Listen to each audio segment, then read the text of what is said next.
चलिए आज हम लोग बात करेंगे रिवैल्यूएशन अकाउंट के बारे में।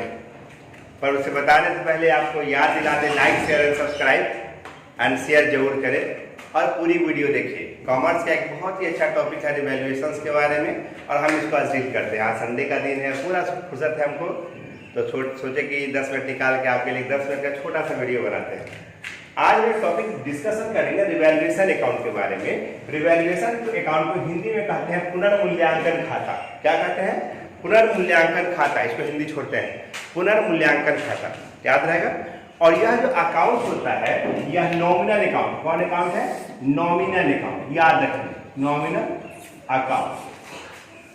तो नॉमिनल अकाउंट यानी अवास्तविक खाता है। इसका रूल्स याद होगा कि debit all expenses and losses and credit all income and gains.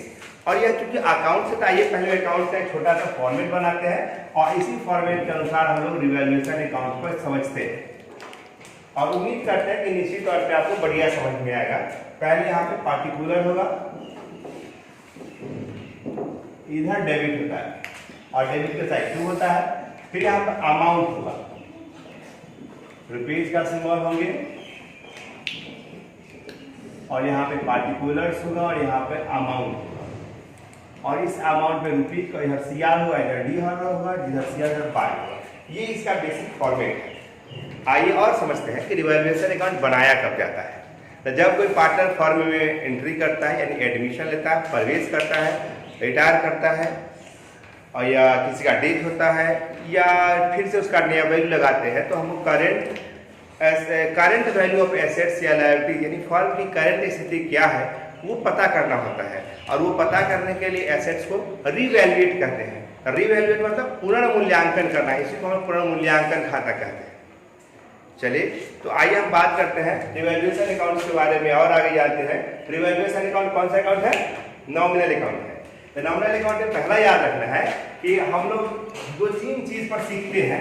पहला चीज सीखते हैं कि एसेट्स को लेते हैं। एसेट्स का होता है, हिंदी का होता है संपत्तियां। ये दिख रहा है बेटा यहाँ नीचे। एसेट्स के बारे में 2 चीज होता है। एसेट्स का जो वैल्यू होगा वो या नहीं तो कम हो जाएगा या अधिक हो जाएगा। तो रिवैल्यूएशन में जितना से कम हो जाए, जितना से अधिक हो जाए, केवल उसी एसेट्स को लेंगे और जिसके बारे में कोई इंफॉर्मेशन नहीं हो उसको नहीं लेंगे, ठीक है ना। तो जैसे मान लीजिए कि वैल्यू, पहला कंडीशन में मानते हैं कि किसी एसेट्स का वैल्यू अगर कम हो जाए, गिर जाए, तो क्या करेंगे, है ना। टू में क्या लिखेंगे? टू वैल्यू ऑफ एसेट्स, संपत्ति का मूल्य याद रखना है, जितना से कम हो जाए, जितना से कम हो जाए, है ना, जितना से कम हो जाएगा ना उसको लिखिएगा। और बाय में क्या लिखना है? INCRES, इंक्रीज द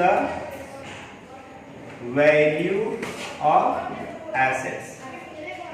संपत्ति का वैल्यू इंक्रीज करेगा तो इधर करेंगे और यहाँ पे डिक्रीज करेगा इधर। याद रखें, बुक वैल्यू नहीं लिखना है, बल्कि जितना से कमेगा और जितना से बढ़ेगा उसको लिखेंगे। That means increase the value of assets मतलब होता है जितना से बढ़े। ओके, तो क्या करना है? जितना से बढ़ेगा उसको लिखेंगे, जितना से घटेगा उसको हम लोग नहीं लिखेंगे। अब नेक्स्ट टॉपिक एसेट्स के बाद आपको कौन सा टॉपिक आता है? वो आता है लायबिलिटीज का टॉपिक आता है। यहाँ पे लायबिलिटीज दिखा मिलेगा। लायबिलिटीज में क्या करेंगे? वो वैल्यू आपको इंक्रीज करेगा, डिक्रीज करेगा। एसेट्स का ठीक अपोजिट हमारा लायबिलिटी होता है। जैसे यहाँ पे लिखेंगे increase the value of liability. दायित्व का मूल्य जितना से बढ़े, यहाँ जितना से कम है ना, या जितना से बढ़े, जितना से बढ़े, तो बढ़ेगा ठीक उल्टा घटे होगा। इधर में लिखेंगे बाय में decrease the value of liability. जितना से वैल्यू क्या हो जाएगा? डिक्रीज करेगा, यानी जितना से क्या हो जाए, यहाँ पे कम हो जाए। यहाँ तक याद रहेगा। तो 2 टॉपिक आप समझ गए, एसेट्स और लायबिलिटीज के साथ हम क्या करेंगे। आइए टॉपिक नंबर 3 समझते हैं कि अगर वैसा एसेट्स जो बैलेंस शीट में नहीं दिया हो और एक अनरीटेड एसेट्स आपके फर्म में आ जाता है, यानी उसको बैलेंस पे दिया हुआ नहीं हो और लिखें कि आपके नाम से साइकिल कर देते हैं, मोटरसाइकिल कर देते हैं, ट्रैक्टर कर देते हैं, तो जरा सोचिए कि अनरिटेन एसेट्स अगर आपको एक मिल जाता है जिसको आपके लिए बेनिफिट है, अनरिकॉर्डेड एसेट्स को इधर रिकॉर्ड करेंगे। तो वाई में क्या लिखेंगे? Unrecorded assets, unrecorded assets is record now, record now. वैसा एसेट जो रिकॉर्ड मोड में नहीं था अब उसको रिकॉर्ड कर रहे थे, कहाँ लिखेंगे? बाई साइड में लिखेंगे, है ना? तो मेरे बेनिफिट है। अब क्या होगा? टू साइड में वैसा ही अनरिकॉर्डेड लायबिलिटीज लिख सकते हैं, अनरिकॉर्डेड लायबिलिटीज, यानी वैसा लायबिलिटी जो मेरा रिकॉर्ड नहीं था अब रिकॉर्ड। जैसे कोई आपसे पूछ दे कि चलो भाई हम आपसे 500 रुपया पेनाल्टी मारते हैं या डिवैल्यूएशन का एक्सपेंसेस मारते हैं, तो ये क्या होगा? आपके लिए एक्सपेंसेस है, तो वो सारे आइटम्स को डेबिट साइड में लिखेंगे, यानी टू साइड में लिखेंगे। ठीक है।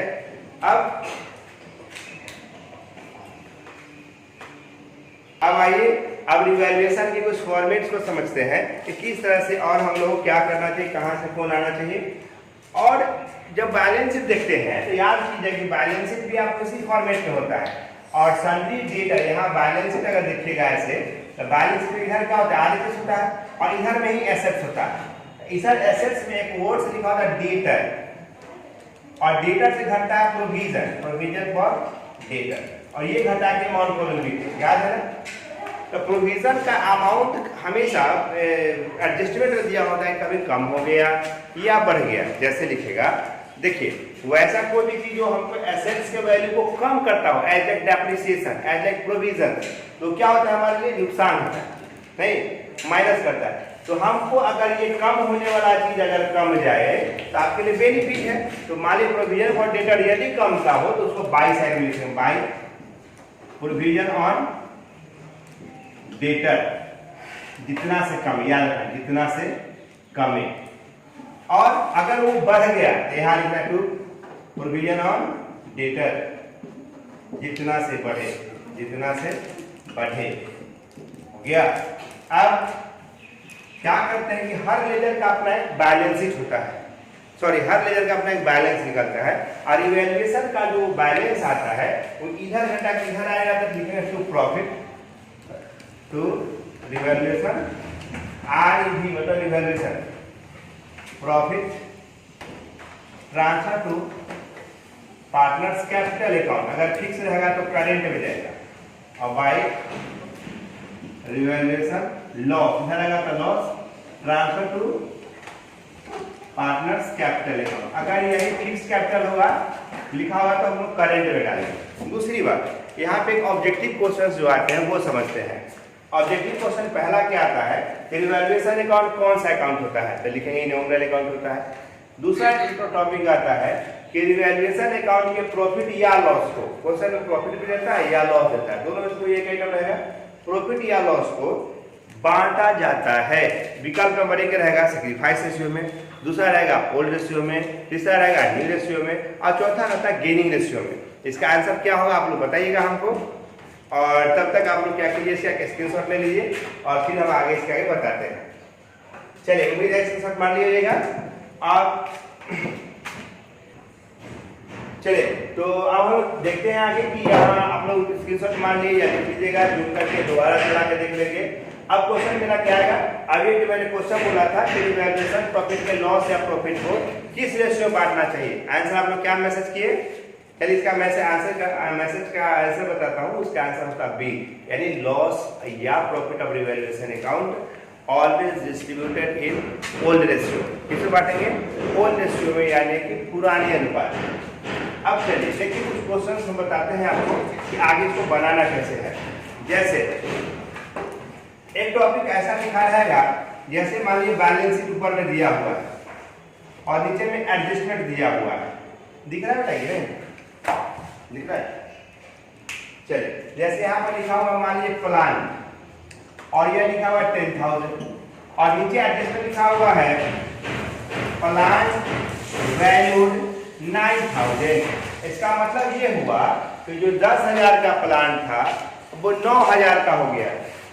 कितने हो गया है, 9,000 का। तो इस कंडीशन में कितना कमी हो गया आपको 1000 का। तो क्या लिखा है वैल्यू जो डिक्रीज करता है क्या होगा डिक्रीज कर गया ना, डिक्रीज कर गया तो 1000 यहाँ पर ऐसे लिखते 2 में प्लांट और यहाँ पर लिखते 1000। अब मिटाने वाला क्या होगा आगे कुछ आगे हम बताते हैं आपको और सीखते हैं कैसे कैसे बनेंगे और आप लोग बताइएगा हमको और उसको हम राइट डाउन करेंगे और जो बताते जाएंगे उसको मैं लिखता चला जाऊंगा। क्वेश्चन पहला, इसे जर्नल बनाना है। जर्नल में लिखना हुआ पड़ता है बट आपको ट्रिक से सिखा देंगे। जर्नल का लिखने की जरूरत नहीं है, याद करने की जरूरत नहीं। बिना याद के कॉमर्स में अनवर कॉमर्स क्लासेस बेला करहली रोड में है, आप कोई भी बंदा पढ़ना चाहे तो मिल सकते हैं। और हम बच्चे को कॉमर्स रटाते नहीं सिखाते हैं, तो आपको रटना नहीं है सीखना है, ठीक है। चलिए कुछ टॉपिक पर डील करते हैं। तो जैसा सभी मैंने कहा था कि प्लांट कितना घट गया 1000 से और था कितना बैलेंस शीट में प्लांट था आपके सामने में 10000 का और एडजस्टमेंट में मैंने दिया था प्लांट का वैल्यू 9000। एडजस्टमेंट में वैल्यू कितना था 9000 का। अब इसके अपोजिट मान लीजिए कि जैसे ऊपर में प्लांट था 10000 का और नीचे में प्लांट हो जाता है 12000 का, तो कितना से बढ़ गया 2000 से बढ़ गया। तो यहाँ पर लिखा था बाय, सीधे प्लांट लिख देते प्लांट और आपको थिंकिंग करना है कि इंक्रीज कर गया, कितना इंक्रीज कर गया 2000 से। अब प्लांट के अपोजिट मैंने क्या बताया था एसेट्स का अपोजिट क्या होता है लायबिलिटी होता है। जैसे मान लीजिए एक वर्ड है क्रेडिटर, आदमी की तरह बोलिए क्या वर्ड है क्रेडिटर। क्रेडिटर का मतलब क्या होता है लेनदार। मान लीजिए लेनदार कितना बाबू हमारा 4000 है। अब इसके साथ भी क्या करेंगे इंक्रीज होगा या डिक्रीज होगा। तो क्रेडिटर मान लो पहला मोड में लिखते हैं इंक्रीज बाय, मतलब इतना से बढ़ गया। अगर मान लो ये 6000 से बढ़ गया, इसका मतलब नया वैल्यू 10000 का हो जाएगा। तो ऐसे क्वेश्चन में ऐसा नहीं रहेगा और यह हमेशा इसे कम रहता है 1000 से बढ़ गया। एक होता है अप टू बढ़ के हो गया 5000, एक होगा डिक्रीज बाय इतना से कम गया 500 आ रहेगा राइट डाउन कम के इतना हो गया। एक ऐसा भी वर्ड्स रहता है। तो ये दो का मतलब होता है कमी, इस दो का मतलब होता है वृद्धि। अब जब लिखा है बाय, बाय सब यूज कर उतना से बढ़ गया उतना से कम गया, तो केवल कमी या वृद्धि को लिखो। आ कम बढ़ के नीचे होगा उसको लिखो। जैसे यहाँ पर देखो लिखा हुआ क्रेडिटर इंक्रीज बाय, क्रेडिटर बढ़ गया, इसी उल्टा होता है इधर लिखे टू क्रेडिटर, टू क्रेडिटर कितना से बढ़ गया 1000 से। या क्या कि बढ़ के 5000 हो गया, पहले 4 था 5 हो कितना बढ़ गया 1000 बढ़ गया। अब आगे देखते हैं डिक्रीज। अब देखो यहाँ पर क्या है डिक्रीज हो गया, नहीं डिक्रीज वाला उल्टा अगर कम जाएगा तो बाय लिखेंगे बाय क्रेडिटर और ये क्या करेगा डिक्रीज कर दिया 500। अभी समझ गए। अब देखना किस साइड जा रहा है, इधर 2000 है इधर कितना 2500 है, तो इधर ज्यादा है 2500 लिखेंगे, 2500 लिखेंगे और 500 रुपया हो जाएगा। ये पार्टनर जो भी होगा ना इधर आएगा तो प्रॉफिट हो जाएगा। Transfer to partners capital account A B C D जितना पार्टनर है, जैसे पार्टनर जो ए और बी है बराबर बराबर क्या 250 कर लेंगे। ये कैसे बटेगा आपको इक्वली बांट देंगे बराबर में बट गया। अब ये जर्नल कैसे बनाना है, इधर का चीज जो भी हो ना वो डीआर होगा और इधर की चीज जो भी होगा 2 में होगा। जैसे मान लीजिए कि प्लांट का आपको जर्नल बनाना है, हेडिंग का रिवैल्यूएशन अकाउंट, तो इसका जल्दी बनाइएगा revaluation account debit to plant account. 2 में है ना तो क्या बनेगा revaluation account DR, revaluation account debit और 2 में क्या लिखेंगे प्लांट अकाउंट और कितना हो जाएगा 1000। अब ये वाला जो प्लांट बन गया है इसका एंट्री क्या होगा plant account debit to revaluation account. चलिए उम्मीद है कि आप लोग समझ गए होइएगा। इसे से संबंधित जो कुछ क्वेश्चन होंगे वो क्वेश्चन आप मेरे नंबर पे 9304543904 अनवर कॉमर्स क्लासेस, अगर आपको नहीं समझ में आया तो ये हमसे आप क्वेश्चंस पूछ सकते हैं और आके, ठीक है। अब आइए 2 क्वेश्चन लिखिए, अगर आप समझ लीजिएगा तो हमको बना के जरूर आप बताइएगा कि आंसर कितना आएगा इसका। चलिए एक क्वेश्चन नोट कीजिए और आप लोग बताइएगा, हमको मैसेज कीजिएगा कि इसका एक्चुअल आंसर आ कितना रहा है और हम आपको यूट्यूब पर आपके आंसर का इंतजार करेंगे। क्वेश्चन ये है, राइट नाउ कीजिए। जैसे आपके सामने में ये BS है, BS बोले तो बैलेंस शीट है, और इधर हमारा क्या आता है, RHS आता है, land, car, furniture, cash, stock. Land है 10,000, कार है 20,000, फर्नीचर है आपको 5,000, कैश है आपको 5,000, स्टॉक है आपको 10,000। टोटल कितना हो जाएगा, 30, 40, 50,000 हो गया। और इधर क्या लिखते हैं, पार्टनर्स कैपिटल पहले लिखते हैं। पार्टनर्स कैपिटल A और B दो ही पार्टनर लिखते हैं, और ये बराबर बराबर के पार्टनर है, तो दोनों कैपिटल 10,000 हो गया, 20,000 हो गया। आइए जनरल रिजर्व 10,000, क्रेडिटर 20,000, 2, 3, 4, ठीक है। कितना हो गया, 20, 2, 40, 10, 50 हो गया। और ये आपके सामने में हो गया एडजस्टमेंट का छोटा सा नमूना। अब आइए एडजस्टमेंट नोट करते हैं। पहला एडजस्टमेंट लिखिए, लैंड इज इंक्रीज बाय 10%। भवन जमीन को 10% से, भूमि को 10% से उसके मूल्य में वृद्धि कीजिए। कार न्यू वैल्यू ₹18,000, कार का नया वैल्यू हो गया आपको 18,000। Furniture is decrease by 1,000, furniture को 1,000 से कम कर दीजिए। Creditor is increase, INCR increase by 2,000। और एक लिखना है अनरिकॉर्डेड क्रेडिटर ₹1,000, अनरिकॉर्डेड क्रेडिटर ₹1,000 लिख लीजिए। एक अलिखित लेनदार, इसका हिंदी क्या हो गया, अनरिकॉर्डेड क्रेडिटर। अलिखित लेनदार कितना का है, 1,000 का है। क्रेडिटर इंक्रीज कर दिया है 2,000 से। फर्नीचर इज डिक्रीज बाय 1,000 से फर्नीचर कम गया है। न्यू कार का वैल्यू हो गया 18,000, और लैंड जो है आपको 10% से बढ़ रहा है, मतलब बढ़ना।